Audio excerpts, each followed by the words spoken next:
Hey Kyle, Hi everyone, how are you? I'm okay. How are you? Doing not too bad, not too bad.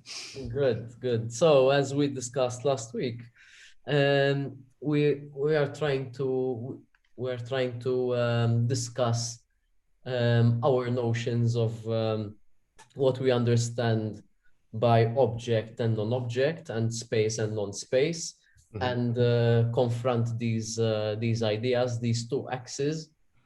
And now is the time for us to see what we came up with and how we can apply it or reapply these ideas to our future project.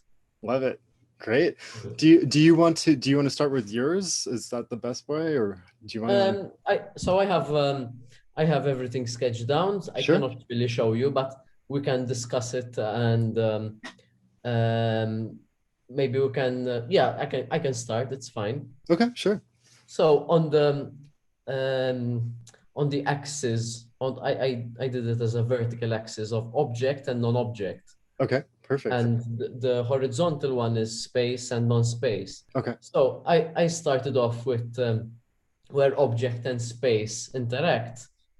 I mentioned sculpture, Hmm. or for instance, a coffee mug that Perfect. that Yeah, totally.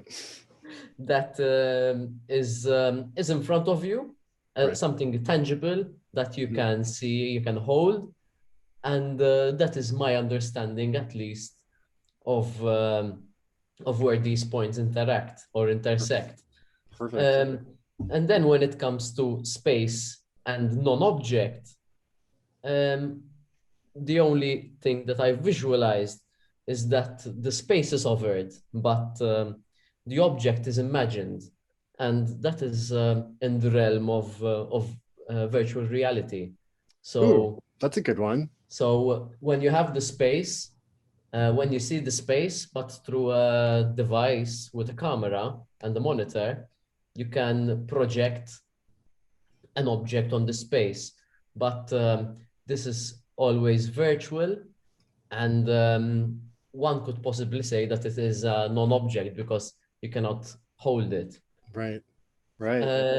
And when it comes to, maybe I can do a sketch and put it up later on, or Sure. I can share it with you. Then on the other hand, when it comes to object and non-space, um, I thought of using also the notion of virtual reality, and I would supply the object, as in scanning the object, and that I would have a replica of the object, a virtual replica of the object that would stand for the actual object that I have in front of me, and Hmm. projected into an imagined space. I'm using this term quite freely, an imagined space. And with non-space, I also included infinite space, as we discussed last time.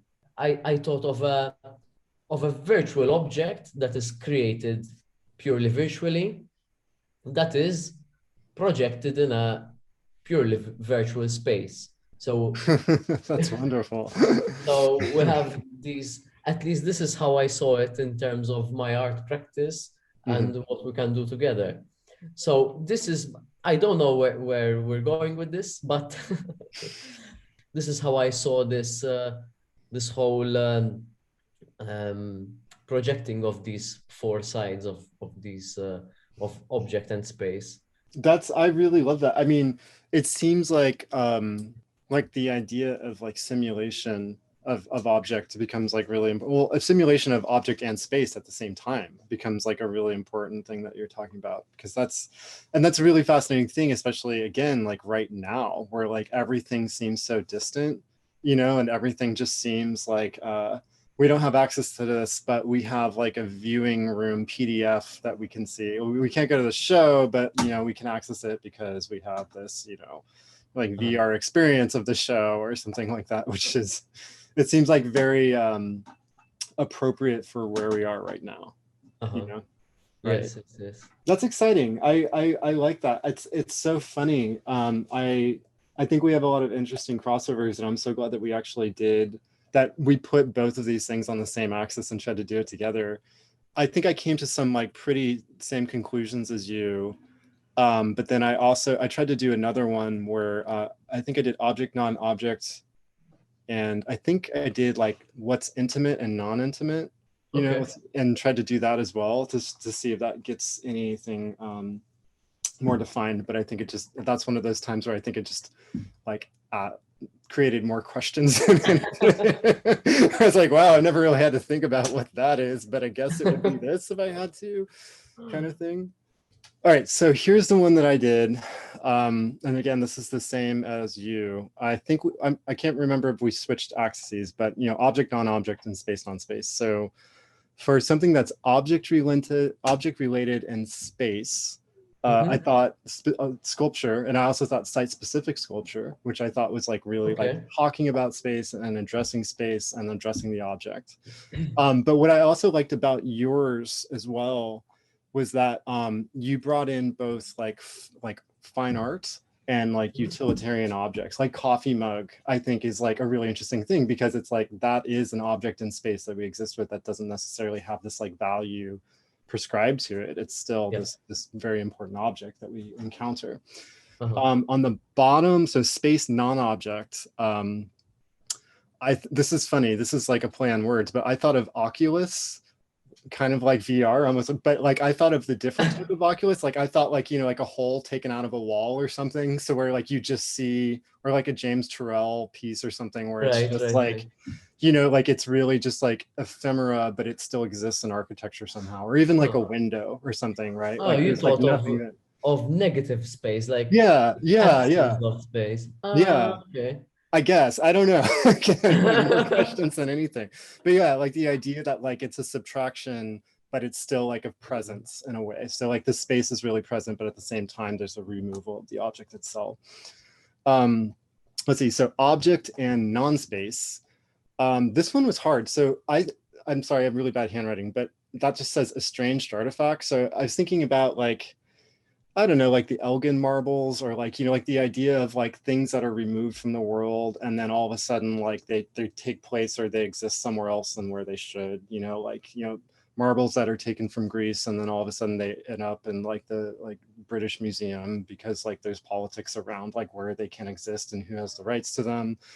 And so like the idea that like, you know, there are these objects, but they're kind of like taken away from their origin and now they just, but I don't really know if that's a non-space. So that's kind of a difficult one. It's like a non-specific space, I guess.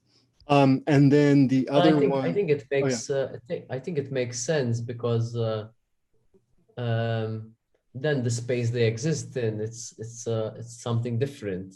Yeah, yeah, totally. And it also like, maybe it's because it like removes it out of like context or something, you know, like it like you get the story because the object embeds a narrative into it, but it's still removed from the point of origin. So like the narrative changes, or it has like a secondary, and then non-space, non-object, this is like, I just put like digital artifact, which I think is really similar to what you're talking about too, right? Like complete simulation of something where it's just like, you know, virtual in a virtual space with a virtual object in the same way. So I think we kind of arrived at like the same conclusion. And then the other one that I did, and this was the one that's like not great, but so object, non-object, and then intimate, and then I didn't even know like what's the opposite of intimate. I just said like distant or alien. And so something that's an object that's intimate, I was thinking of like a memento or like a personal keepsake from something, you know, like that you'd have like, this is my like grandfather's locket or something like that. Sorry. An object that is distant, I just put meteor because I thought like, you know, like the idea that like, which I think is like, it's like a funny quick thing, but I also think it's kind of like, well, maybe that's a really fascinating, like, it's an object that's so far beyond our capability to know what it is. You know, like it's an object, but it's so distant that we never really know like what it is. We just know it's there, kind of thing, which I think is interesting. Oh, so a non-object that's intimate, I guess like a secret or some type of like, you know, like passed on tradition or something that like goes between people, as opposed to like, you know, here is this artifact, but it's more of like, here's the spoken transaction or something that happens. Mhm. And then non-object that's distant is alien. And this is the one that was really hard for me. I just put post-truth, and I don't really know, but it's like not an object and it's distant. It kind of makes me think about like the news cycle or whatever. And like you just kind of like believe because people are telling you what it is. Like you have like no concrete evidence because you never hold it in your hand and you've like maybe never been there, but it's just like gone through this filtering process of people saying like this is what this is, and so it's up to you to kind of determine if it's truthful or not. And so that's kind of like another great, there's a lot of question marks on this one, as you've noticed, so there's a lot of just like gray areas on that.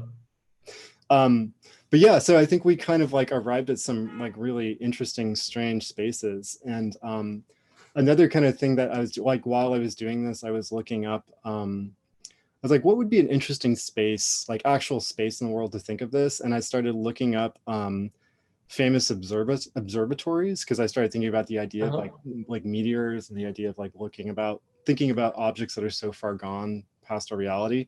And then I found this like really, like this is the weirdest website I've seen in a long time, but this is, so American Express is a credit card company, and I guess they have a website that's listing like the best observatories in the world. So there's like something funny about like these the list of these observatories. They're like so romanticized, but then also at the same time it's just like it's not a credit card company that's doing like what's the point of this? So there's like the space of like the observatories, and then there's like the non-space of like the credit card digital company like trying to sell you on the idea that like these are just like romantic, you know, places in the world to look at.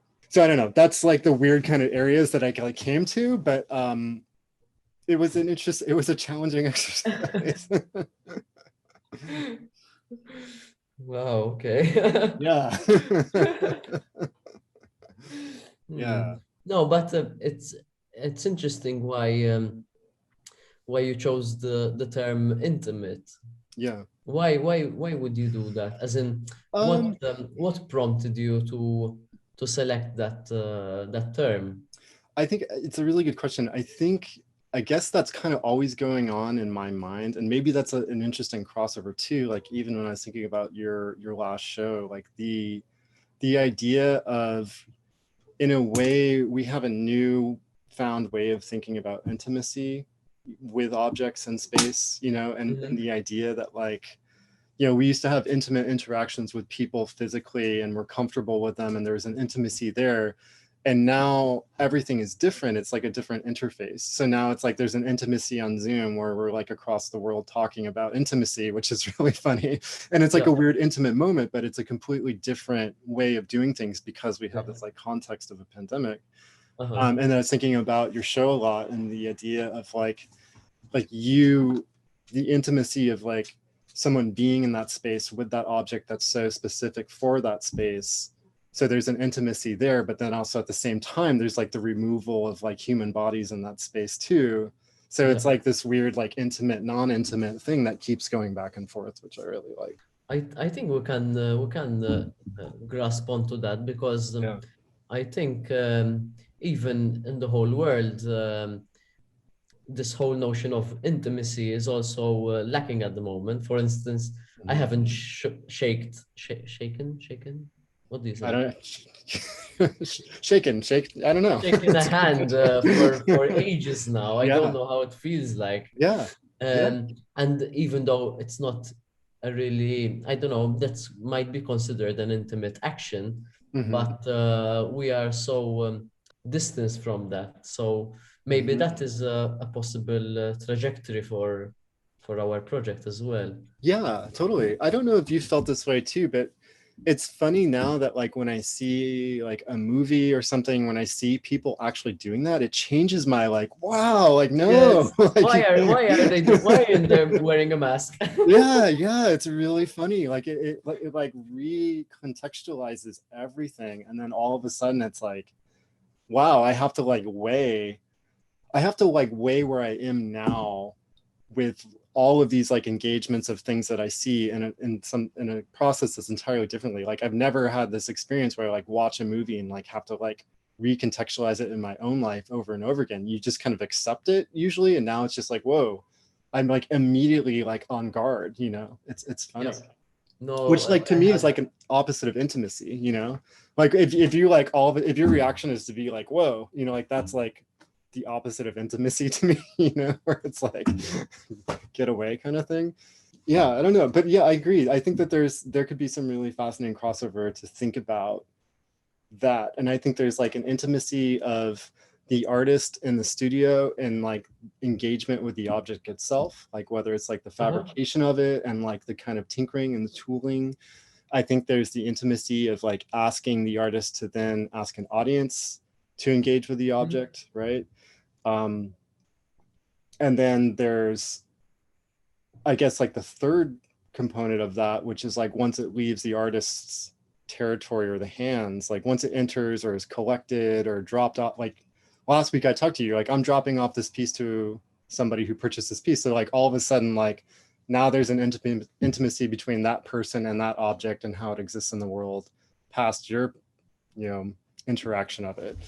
And so there's like this multi-stage, like relinquishing of control of the object in space or something. And I think intimacy is all about that as well.